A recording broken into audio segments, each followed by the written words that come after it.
So I hope everybody got a chance to see some of Cristina's videos. There are beautiful videos and interviews and features all over the internet. So if you haven't already seen any of those, I'd really encourage you to take some time to look at those. And it's just good for the soul. And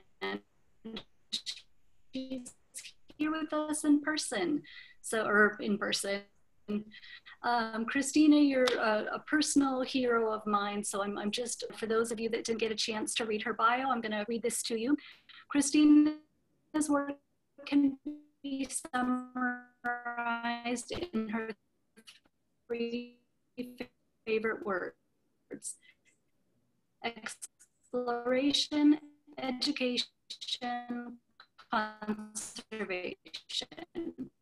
I'm afraid, Heather, your audio is breaking up. Member of the Women Divers Hall of Fame and the Explorers Club.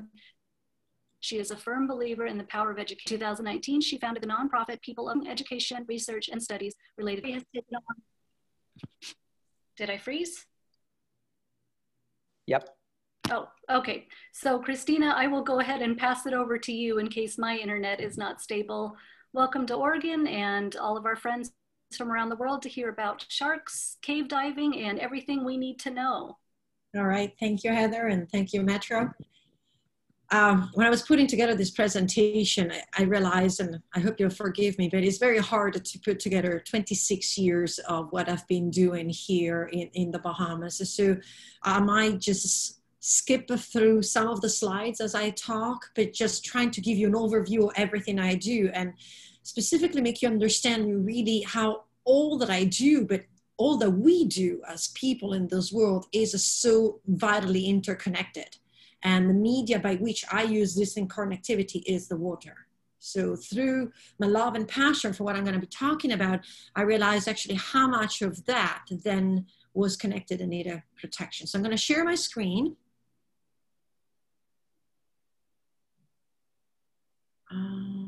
And it doesn't, hold on.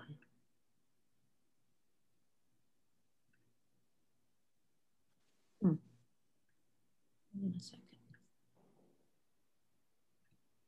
My PowerPoint is ready. When I share my screen, it doesn't allow me to, it doesn't give me the option of my PowerPoint. Are you sharing your desktop? It says desktop question exclamation mark. If you double click on desktop, it should allow you to then do whatever you would normally do on your computer. Heather, she doesn't appear as co-host.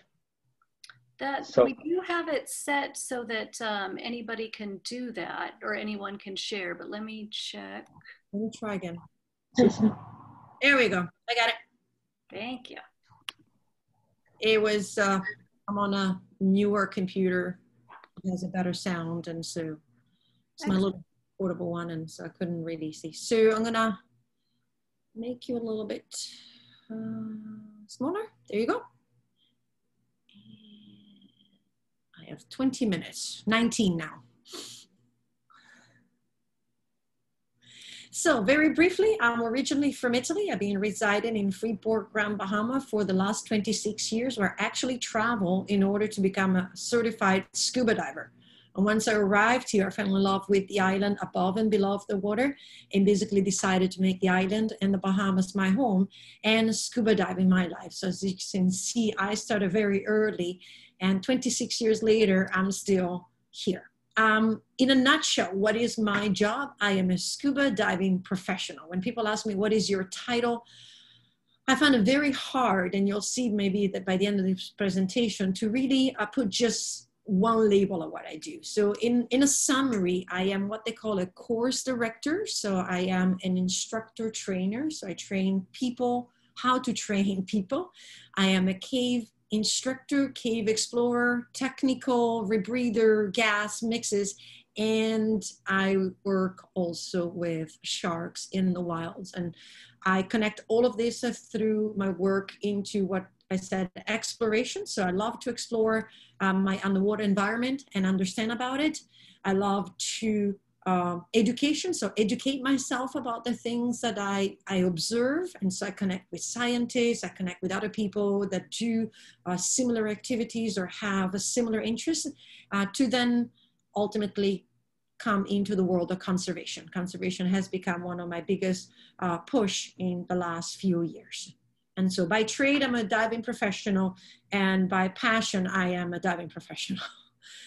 This is my office, the one that I have out in the open ocean. It is, the Bahamas is absolutely incredible and pristine, and these are what I call my sharks.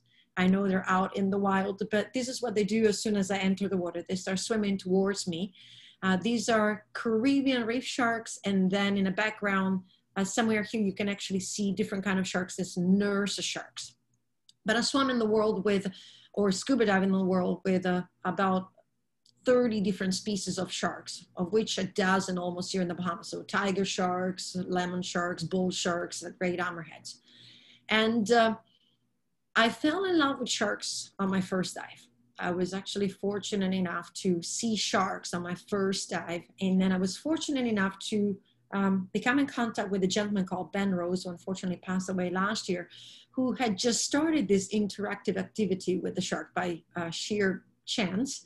And he thought I had a gift with the sharks. And so I started basically growing under him. And then in '96, when he retired, he said, you know, you're so special with the sharks. And I think you should take up the program. So what is the program? The program is shark tourism. So we actually bring people to see these sharks. And by collecting these sharks, we physically feed them. So we bring down a little bit of food, interact with them. The customers lay down on the ocean floor and the sharks will swim all over them. But with 25 years with them, what I start doing is I start finding familiarity with these sharks. And so what you see here is not just for me a bunch of shark, but is a bunch of creatures that have a specific name and a specific personality. The same way you guys introduce to each other as we started this, so are the sharks for me. The names, as you can see, from Stumpy, Scrunchy, Crook, Half-Bait, Hook, are not the most flattering one. They are designed to connect people to the animal as soon as they see it. So they're designed according to something that the animal has. For example, Stumpy has a piece of her tail missing. So when someone hits the water, it's not looking for Cristina, who's supposed to have a piece of tail missing. And then Heather, who is supposed to have a hooked shaped dorsal fin. Because then they'll be like, well, wait, was it Heather that had the piece of tail missing, or was Cristina that have the hook? So the name is Stumpy. So when you see the shark with a missing tail, it's Stumpy. When you see the shark where the dorsal fin has a little bit of a hook shape, it's Hook. What does he do? What I try to do is to bring people to each and every one of these sharks. So what happens is as they swim to me like that, I'm actually able to recognize each and every one of them. That was Hook. I don't know if you noticed the little curl. This was Trek. She has a little deformed fin on the right-hand side. And so they come up, this is Crook.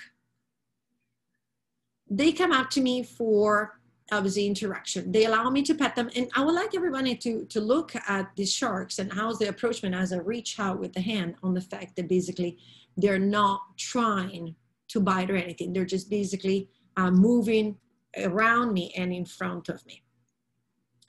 So this is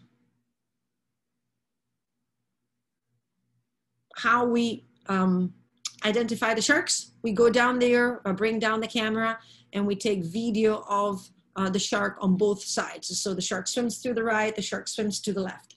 And then we obviously come home, take screenshots, and put everything away in different files. And then we actually catalog the pictures. So for example, this one is Grandma, and we try to identify different characteristics. For example, the little infection that is in her mouth that has been there for quite some time, the lighter gray color, for example, and the little deformity in her eye. So not only I have a physical recognition that is really fast for me, because I'm in the water with them for hours and hours a week, but I also compiled a full cataloging of these animals at a different level. So they are like these are the general video. These are the specific of each detail of each animals, so that we also have like a database of these animals. For example, this is Peggy. If you look here on her pectoral fin, she has a little piece of the pectoral fin missing. So, you know, Peggy, we try to make it a little bit friendlier. So that's how we do that. This is a black spot. He's one of the occasional males that comes on the dive. And I dedicated the name to the black spot in Bahamas, pirates, and Treasure Island with a black spot. So that's where I dedicated his name. And again, the eye is completely black instead of being cat. So these are all different examples. Once I start working with them on a touristy level, then I also start helping scientists, because obviously I had questions, and there's a lot that we don't know about sharks. When we say sharks, we have even the best people have a certain amount of numbers of sharks in their minds. If we're lucky, somebody's not going to hear the music, you know, da-dun, da-dun, da-dun. If we're unlucky, that is the first thing where their brain will go. These sharks are 520 plus species, and the smallest one in the world is the size of a pen. And the biggest one in the world is the size of a bus, and it feeds on plankton. So we need to understand more about sharks because they're a vital component of the ocean. They control the food web, they control the balance. They are, I call them cleaners. Not all of them are apex predators. Quite a lot of them are what we call mesopredators. So they fit in the middle. There's sharks that eat sharks, and fish that eat sharks, and sharks that eat each other or eat other fish, okay? This was DNA, so we do DNA collection also to identify how the animals relate to each other. And this one is another one, data collection, is a photogrammetry. We have two little laser beam and a little GoPro. As the sharks swim by, we try to line up the two little laser dots. Easier said than done. They have to be kind of like horizontal, and the entire shark needs to be an entire video. So there she is. So this is, for example, will be the moment in which I would freeze my, I would freeze my frame, and I would consider then I will take it home, and through a tables that was provided to me by Dr. Miki Mekom-Kabza is measure the shark. And then we'll measure them 6 months later and see how they're growing and what is going on. The latest project, which COVID obviously kind of like dismantled, was to actually figure it out where this population of sharks, resident population of sharks, is going to mate and give birth. I basically, I'm gonna skip through that, love sharks. I always love sharks. It was something that I had since I was a child. I had this dream of being an underwater scuba ranger that will roam the oceans with sharks for friends. When I came here with absolute egoist way of like selfish. I was absolutely selfish. And it was just like, I want to be with sharks. I want to dive with sharks. And it was all about me and being with the sharks. But when you love someone, you very quickly turn that selfishness into, well, I want to make sure that that someone I love is actually good and is protected. So when I heard that there was outside fishing companies that were trying to enter the Bahamas to harvest the healthy population of the Bahamian sharks, I pushed for a petition. And that petition was then picked up by Bahama National Trust and a Pew organization. And in 2011, the Bahamas declared the sharks completely protected. So we're a shark sanctuary. But sharks are sharks. So they also get damaged by other human activities. So one of the things I started to do is actually I started to remove hooks from the sharks that I work with. If you notice, just in case you didn't notice, I'm wearing a chain suit for protection. I do believe that to protect the sharks, I need to protect myself, especially when I do this kind of work. And as I started collecting the hooks, my primary intent was to help the sharks that I really loved. I wanted to stop their suffering. Some of them had infections, like you saw in a picture. Some of them had problem eating. Some of them will spit the fish out, and it really upset me. But what I didn't realize right away that I started doing is I started creating a connection. People start looking at that and thinking, oh, wow, I never thought that a shark could hurt. I never even thought that a fish could hurt. And so there was that opening bridge into saying, yes, they're actually animals, and they actually, all they want to do is live, do what nature told them to do, and actually not be hurt. So then a lot of people ask me, well, I want to remove hooks and to help the sharks. And that is when it starts a conversation. It's like, well, you don't really need to remove hooks to help sharks. There's so many other things that you can do.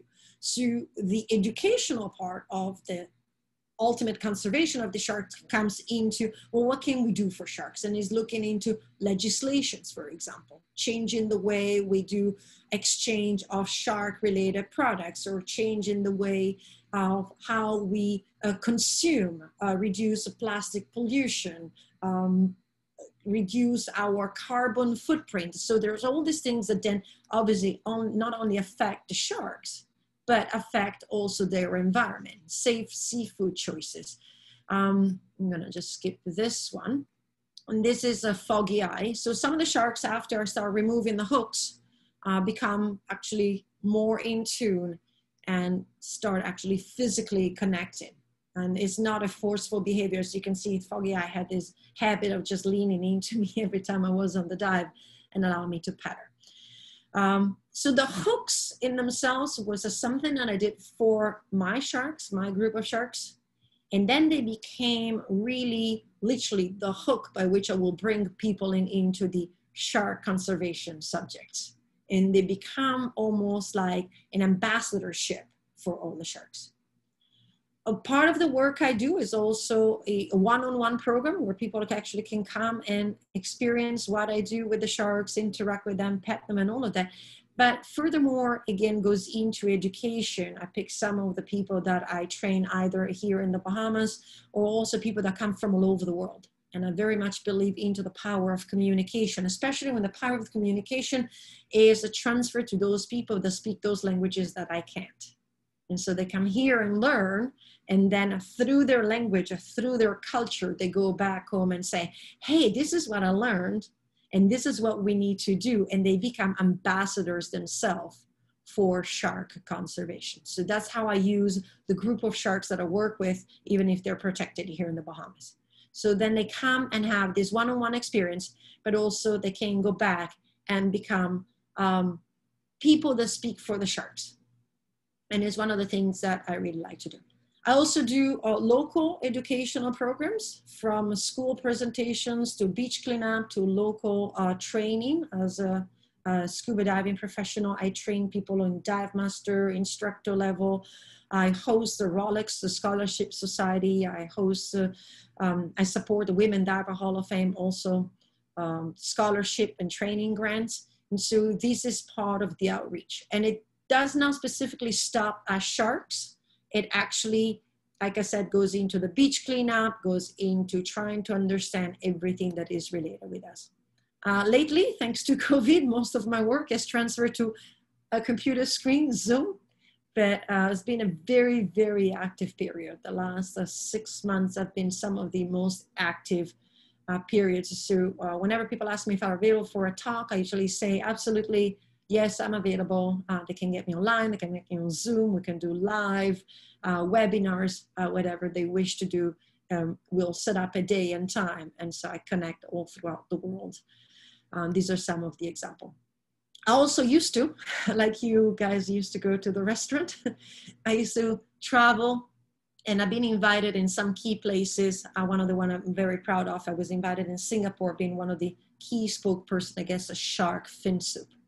For those that don't know what it is, it's considered a delicacy in some cultures and is procured by fishing a shark out of the water, cutting the fins off while the animal is still alive, and tossing the animal back in the ocean without any of their fins. That include the dorsal fin, the pectoral fins, and the caudal fin, the tail. So they just left there either to bleed to death or suffocate. So very wasteful practice, and I was invited again to be one of the spokesperson against that kind of work.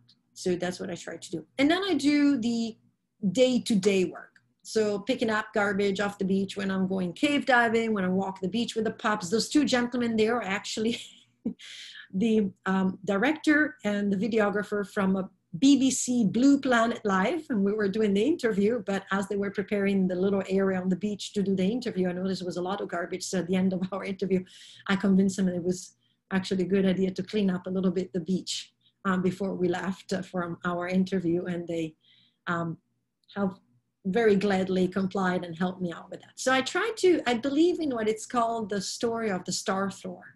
I do believe that each and every one of us can make a difference. I mean, we can change the world, but we can make the world of a difference for every individual, for every animal, for every piece of plastic that we actually touch, remove, and educate. So, and I'm sorry I'm going fast. I'm trying not to overcrowd your time. How do sharks connect with caves? My other passion. Provided that I fell in love with sharks and the ocean for the sharks in the ocean. And then I fell in love with caves because for me, caves were these amazing historical book over the geology of the planet. Every time I go cave dive, I imagine myself in a giant library where I open this one of these ancient books and it's like, poof, and you open it up and all the story of the planet comes out. But very quickly, and this is a picture I took while I was standing in ankle deep water, preparing my gear to go cave dive in an ocean blue hole, I realized that caves, and especially caves here in the Bahamas, and sharks are very much related, because quite a lot of the caves are either directly into the mangrove areas or reverse their water into the mangrove areas and into the bays. And these are the nursery grounds for fish, for corals, for sharks. So there are the nursery grounds for the animals I love, for the food of the animals I love, for all the other elements of this ecosystem that need to keep the reef healthy. And so what I start realizing is if we start polluting out in the ocean, this is an entrance of a blue hole, right? This blue hole routinely siphons, so takes the water in. Every 6 hours takes the water in, every 6 hours springs the water out and alternates that. So that's the same hole. But if I have a pollution like plastic, and some days, depending on the wind, there's a ton of these little tiny pieces of plastic that float all over the place. And they are connected or close, they float by these caves. In this case, in the video, you'll see I didn't allow it to go down, but they will travel through the water into the cave. So what it means that when I go the other way around, so if I'm on land and there's a cave under the land and I pollute over here, and then the water, which finds obviously its way through cracks, crevices, the bedding planes and the limestone, reaches the depth of the cave, that water will also travel the other way around. So whatever I did on land will travel towards the ocean, into the mangroves and into all these areas. So what we're doing, we're trying to locate every single opening. Right now we're working on Grand Bahama alone. The other person I'm working with, and just two of us, is Kevin Lorenzen, as you can see the video. And what we're doing is we have holes already been identified by locals because they know them, because maybe they go fishing there or anything like that. But we're also searching for anything that has a possible outcome. So it's like, oh, we're thinking, okay, this is possibly a cave. And not only we identify the cave, but you can see we do a map and we tell the people, I say, hey, look, I know you see the hole is here, but let me play that all the way here again. But the hole goes all the way in the back there. And that is a fundamental for concept, for example, for land development. Right? If they want to build a resort, if they want to create a golf course and all of that, they need to understand, well, it's not that a hole is here and you're going to protect it. It's actually 900, 1,000 feet, 6,000 feet. We have a cave that we just recently started exploring, and is 14,000 feet of passageways.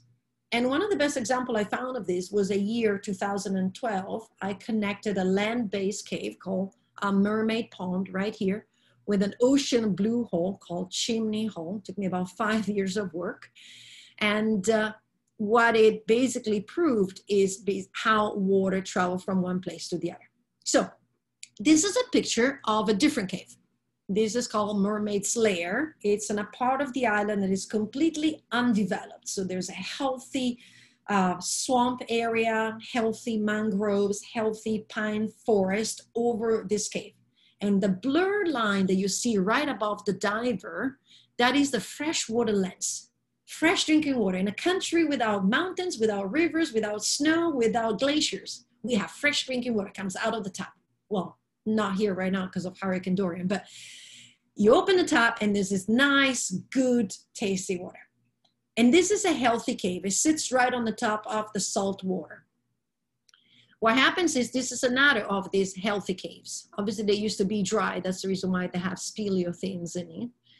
But if we actually have a healthy cave, you'll find, if you see that orange deposits are called microbial growth. They're actually animals that live inside the cave. And I mean, we could spend hours just talking about what's inside these caves.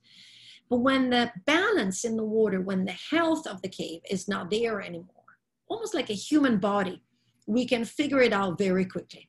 This is that cave, the one that I showed you between Mermaid Pond and Chimney, and sits underneath a native settlement where there are sewage, where there are discarded water, where there's garbage thrown, where there is no really environmental consideration on what happens on the surface. And this is how the caves look. So this is the healthy cave with a healthy microbial. And this is the unhealthy cave with a super exploded microbial. And so it's actually very visible. Now, if I can swim, I'm 5'5", but when I have gear on, I tend to be, 7 foot, 7.5 feet person. I have a lot of gear. I use rebreathers, tanks, so I'm like 4 or 5 feet wide.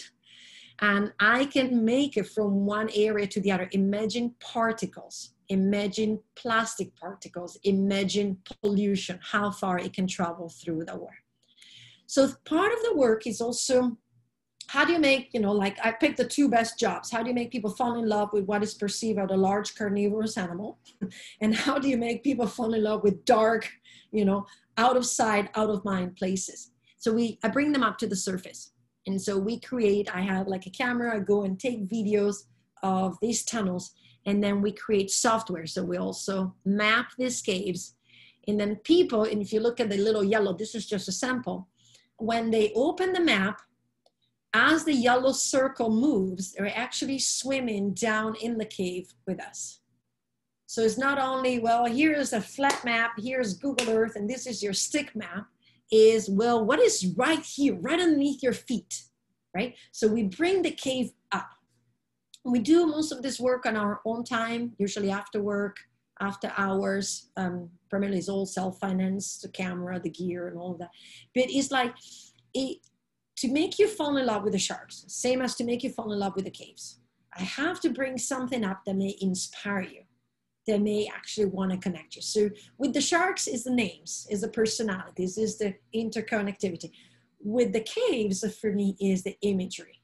Is I take you on an adventure, I take you in that geological book with me. Maybe you'll see something else, it's not geological, it's something else. But all of a sudden you realize how much there is below us. And we also do things like a 3D mapping. Now 3D mapping requires for us to lay quite a lot of lines. So we lay kind of like a grid, and then through a special little tool called Nemo, created by Sebastian Kister, we actually can measure the line, and then through his software, let me see if I can find Nemo, through his, still laying the line.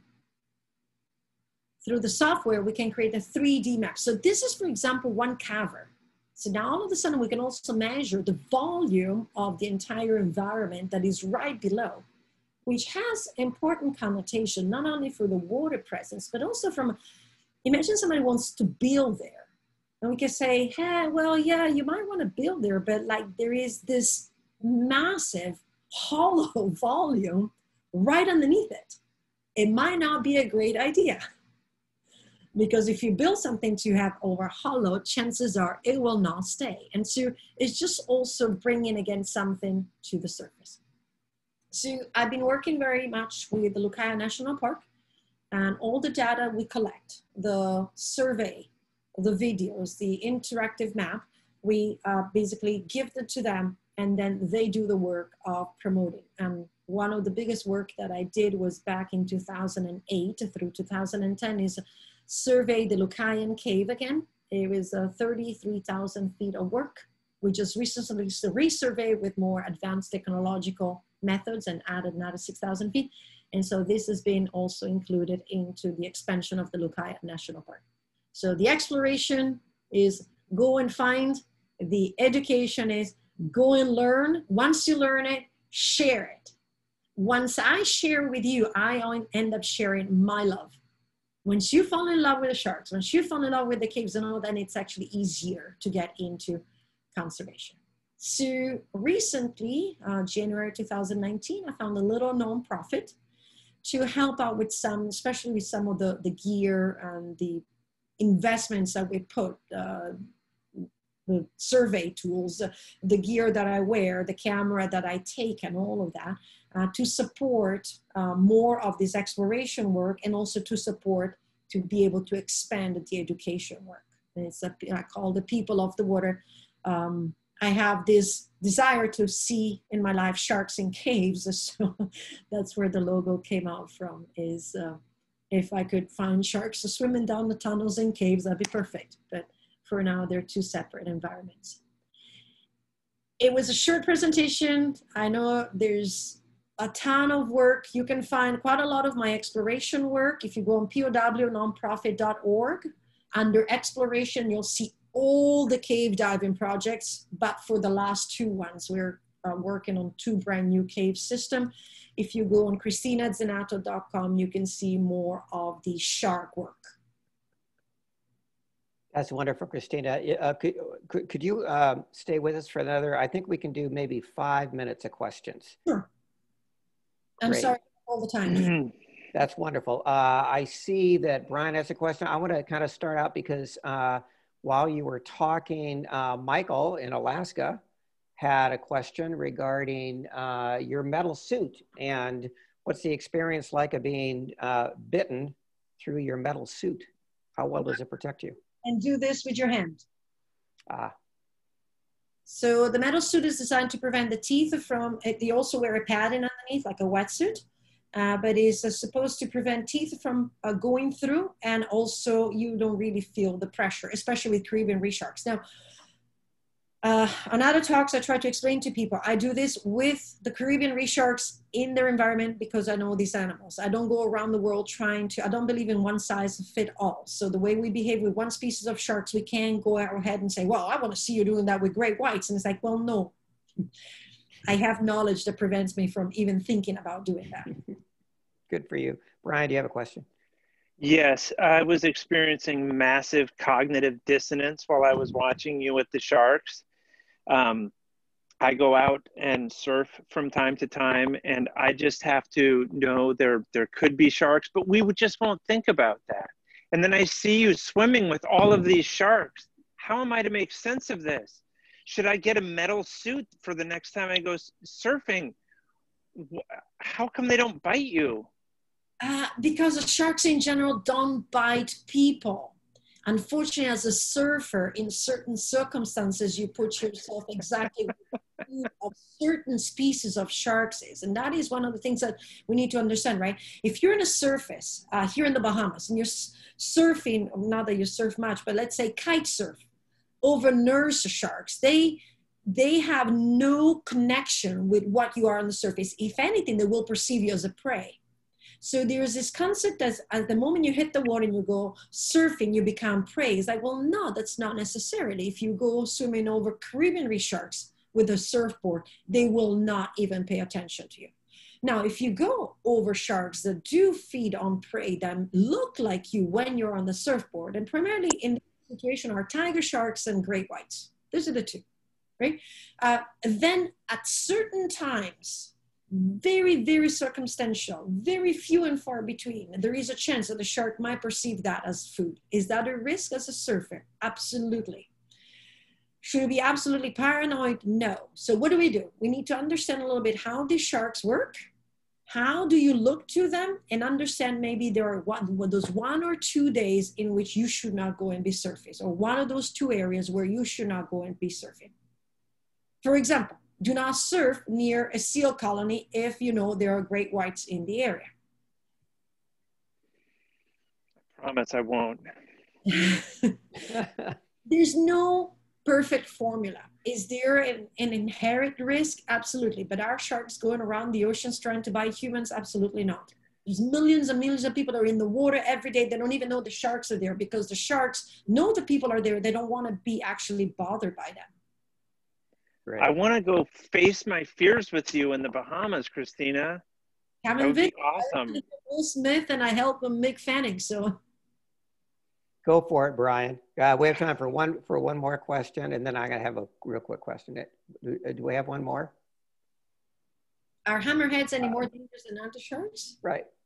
Colleen, you're on mute. No, if I'm not wrong, Michael had a question before I do. Well, go, Colleen, you're on. Oh, yeah. My question was like, how can you feel it with all this like padding and this mesh you have, the metal suit, how you can actually feel the skin? If you're fitting the shark, yeah. Oh, you can feel, I mean, you guys are Oregon, right? Chilean. You're in Chile? Yeah. Ah, okay. So that was about to use an example, like if it's winter and you're wearing gloves, you know when you're holding on to something, right? Yeah. If you go for your door handle in the car, you can't tell me, oh, I just went and I can't feel the door handle. You know when you're putting pressure into the door down. So it's the same thing with the skin. I can't physically feel their skin. So what I came up with is the kiss. The first time I gave a kiss to the shark was not, I actually went over the video. I didn't show it, but there was a video where I kissed the shark. But I was sitting there and I'm like petting the shark and I'm thinking, I really want to feel the skin. And so I actually took the regulator out and went down with my lips and just wrapped my lips back and forth on the shark skin. And when I surfaced, the divers said, oh, that is so sweet. You gave the shark a kiss. And that was born. I was like, I'm going to start kissing the shark to show people how much I love them. That's incredible. But the female is very soft and actually is very good on their skin. Michael, did you have another? I wasn't expecting that answer. Yeah, I was just curious about, you always hear about hammerheads, and do you think they're more dangerous or they're the same, or just if you're around them, their tendencies are no different than any other shark? They're actually very shy animals. They're very sketchy. They're curious by nature. Their field of vision is almost a 360, but for the first 5 feet in front of their head, they have the eyes out here. And so if they come in proximity, they might be just curious and investigating, but I don't find them any more dangerous than any other sharks. In the right circumstances, all sharks are animals that you can actually swim and scuba dive with, and I find that they're actually more tolerant and safer than land animals. You could not go roaming, and I grew up in the African Congo, right? I grew up in the middle of the rainforest. You did not leave the compound. We had crocodiles, we had black mambas, we had green mambas, we had silverback gorillas. As wonderful as they are, you don't cross their territory. You do not go walking in the savannah with the same capability of going swimming and scuba diving in the oceans around bull sharks, tigers, hammerheads. I've done dives with all these animals and I don't wear a chain suit. Amazing. Well, Cristina, by the way, have you done any cave diving in the Yucatan and the cenotes? Yes, a little bit, but I have so much, and they're very similar here in the Bahamas. And sure. Like I said, now we actually discovered 2 brand new entrances. So 2020 has been a really bizarre year. We're out of work, and we have a ton of time. And so with all this time, we ended up scouting the island and found 2 brand new cave systems that no other person in the world has ever been in before. Yeah, that's exciting. Well, thank you, Cristina. We really appreciate you joining us. It was just a wonderful presentation and really incredible work that you're doing.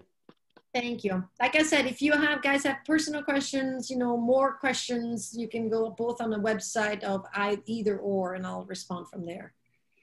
Great. Thank you. Thank you. Have a good evening. Yeah, you too. Bye. Well, folks, we're going to go back to our regular agenda for just a little bit. And again, I want to welcome all of our guests from all over the hemisphere. Maybe at some point we'll go even beyond the Western Hemisphere. We're getting such great participation. I see we do have Andrew. Andrew, would you happen to have the quote of the week in front of you, or do you want somebody else to take that up? Oh, you're muted, I think.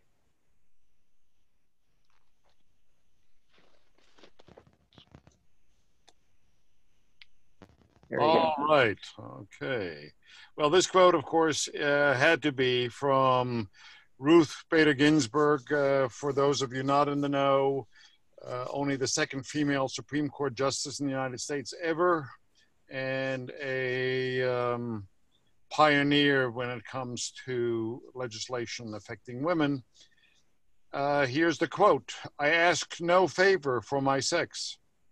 All I ask of our brethren is that they take their feet of our necks."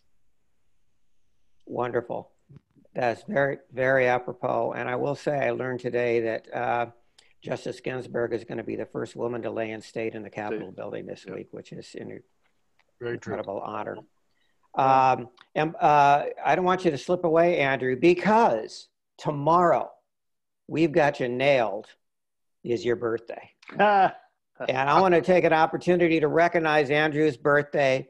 I'm assuming what your turn, 45 tomorrow? Not a year older, not a year older. So could we do a Zoom rendition of a happy birthday for Andrew? It will be awful, but we can try. It'll be appropriately awful. Ginny, help us. Ginny, unmute. Ginny, unmute, please. Okay, I'm unmuted. Start us off, Jenny. This is the first time I've used my iPad. We're still on the road. We're away from home. Oh, I'm glad I could join us. I don't really know how to operate a lot of this. But yes, we can do happy birthday. Go for it. Shall we go ahead? Please. Okay. Happy birthday to you. Happy birthday to you. Happy birthday to you. Happy birthday to you. And many more. Thank you, Jenny. We needed you desperately for that. Yes, we did. We need to just let Ginny do it. Always. In the future, we'll just let you do it. So thank you for. Does anybody know how to get? Oh, I'm getting images now. Okay. Everybody was blank. Now I see Heather and I see Suwana, but I don't see anybody else. Well, you probably have a toggle. I use my iPad regularly. You probably have a toggle that'll give you the gallery view, it's called. Well, I've got the gallery view, but I just don't have. Oh, okay, now there's John Tilson. Maybe it's just taking a while. Yeah, you can only Maybe get. I have a slow connection. I think on an iPad you can get 6 to 8 is the maximum. Well, thank you for the cacophonous happy birthday. You bet. Yeah. So we're going to take a few minutes for some important announcements and then happy dollars, the sort of abbreviated agenda for this evening. I'm wondering if Jessica and Brian can give us an update on, this is very important, folks, and very, very exciting. There's some great work going on in the area of event planning and fundraising strategies. So Jessica and Brian, maybe you could fill in the rest of the members about what's coming up. Sure. For the fall, we're planning 3 fundraisers, a vineyard event, a drive-in movie, and then a month of mixology, which will be a little longer than a month. And thanks to Brian's Herculean work, we are settled with October 3rd for the vineyard event to be from 2 to 5 p.m. at High Pass Winery. We should hopefully be able to start selling tickets tomorrow. We're looking at $35 a person or $50 a pair. What else, Brian? I'll just read the brief bio of Twisted River, the band. Twisted River crosses multiple genres, including blues, classic rock, country, and soulful originals. With influences like Muddy Waters, CCR, Tom Petty, Johnny Cash, Van Morrison, and John Prine, they make music that brings people together in the spirit of good vibrations. So we will benefit from the donated time of the band Twisted River, which includes Rotarian Brian Reed.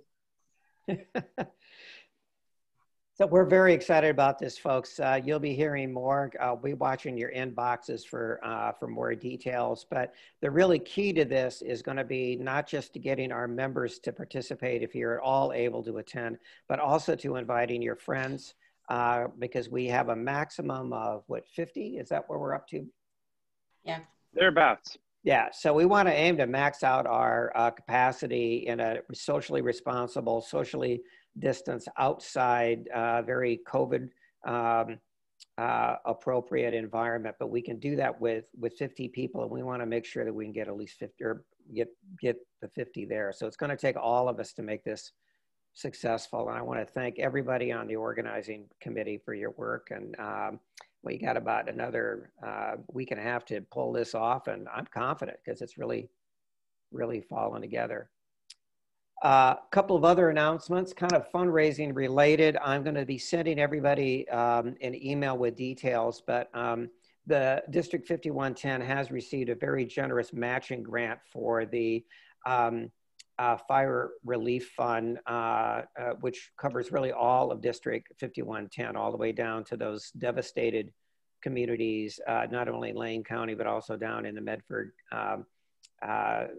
area. And that matching donation was for $12,000 from the First Community Credit Union. So I'll be sending you an email. So if you wanted to be sending checks to the district's fire relief fund, the address will be there.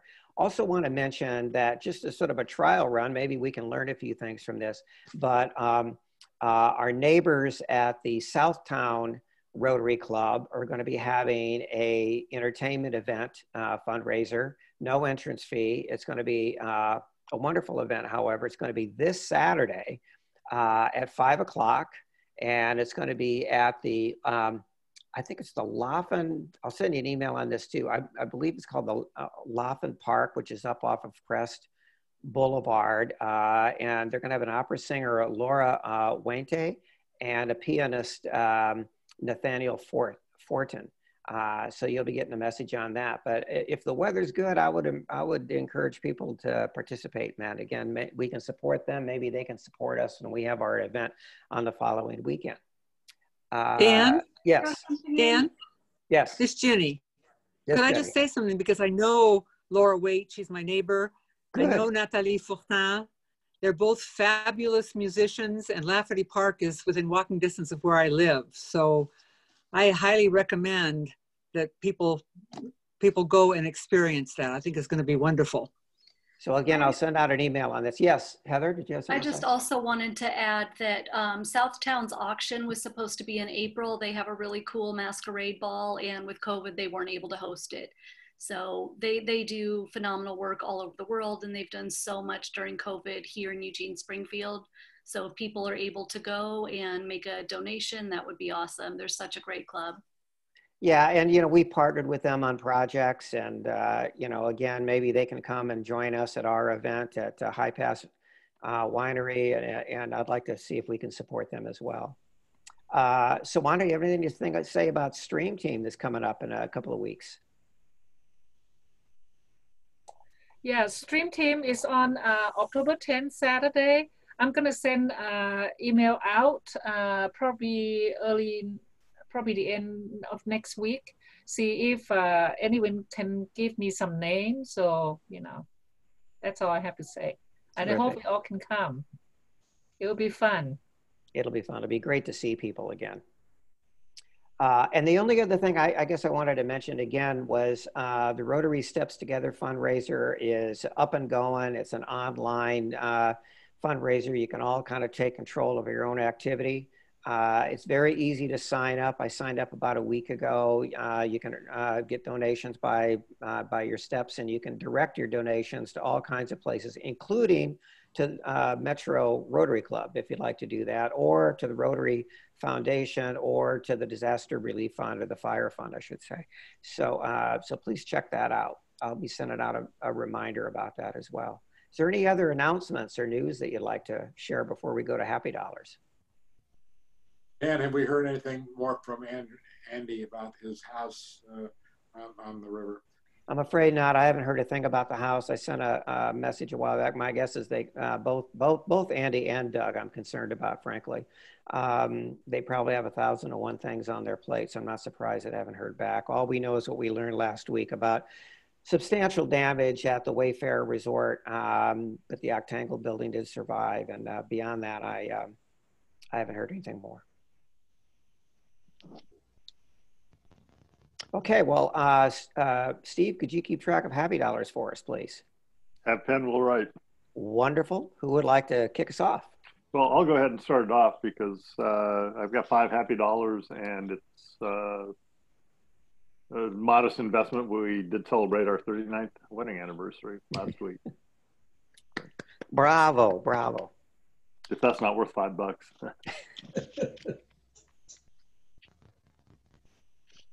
Who else is happy out there? I'll tell you, you got to be happy this week. We can breathe again. Yes. So I can do Happy Dollars, Jenny. Go ahead, Jenny. Okay. As I mentioned, we're still on the road, so I'm going to give 10 Happy Dollars for